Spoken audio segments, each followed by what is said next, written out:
Not going to acknowledge people individually, because I think everybody who have entered this hall is very important. And there are many people, sports luminaries, athletes, who are here today. It is my singular honor to acknowledge my colleague, Minister Paul Mashatile, and all our partners, SARU Leadership, President Hoskins, and President Kirsten Namatandani, SABC, Supersport, and all protocol observed. At the beginning of the year, we conceptualized an idea of a Nelson Mandela Sports and Culture Day.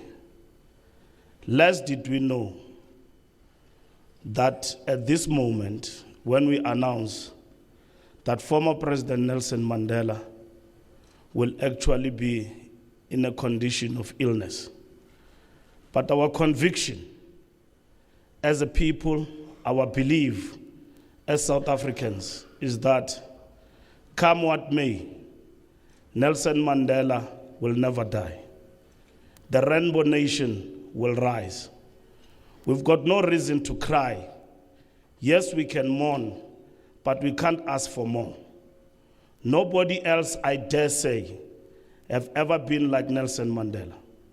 We are black and white, red, colored, and purple.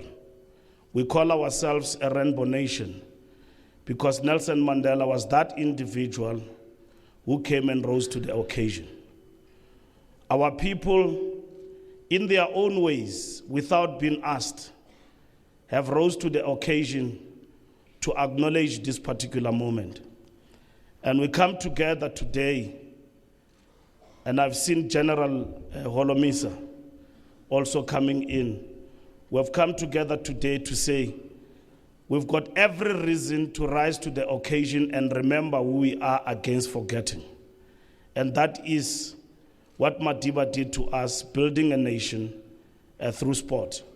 We'll never forget Neil Tovey, we'll never forget Francois Pinar, for all those moments that Mandela came and basically unified us through sport and the role that sports played unifying a nation.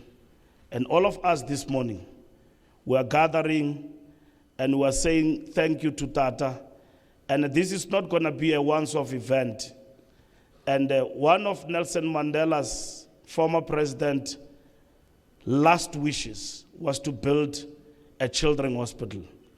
Monies have been raised, and we're going to make our own contribution. And it's going to be called a sports and culture day. For one day, Bafana Bafana and the Springboks, the premier brand of our country, will take on their counterparts from abroad in one single game, and also will have an international concert. And that is what will actually happen, and all the proceeds of that will be donated to the Nelson Mandela Children's Hospital. So, ladies and gentlemen, this is not for ourselves, and this is a legacy. Let us rise to the occasion and celebrate Nelson Mandela. At that point, I want to acknowledge Siaparangwe Istwalandwe Utatumlangeni. You have just come in. He's one of the Rivonia trialists who served with Nelson Mandela in Robben Island. This is indeed a great occasion, and I dare say I'm in the presence of greatness, and I fail for words for this important occasion. When we leave here, we'll go to the foundation and to celebrate and continue the celebration of Nelson Mandela's legacy. At the foundation, there is what is called Nelson Mandela Center of Memory. We celebrate life. It is not an undue expectation on our part that when we do this, our beloved icon is in hospital. And that is why we say one ticket, one person, long live Nelson Mandela. It will never be easy for us, but each one of us in this room can tell a story about Madiba. And I hope that when you entered the hall, you have actually signed a pledge. This is a very important and a special moment for all of us. Let us carry this particular baton and make it a point that Nelson Mandela's memory will never die, and his legacy and what he wanted to achieve in life will continue to celebrate through our deeds. Thank you very much.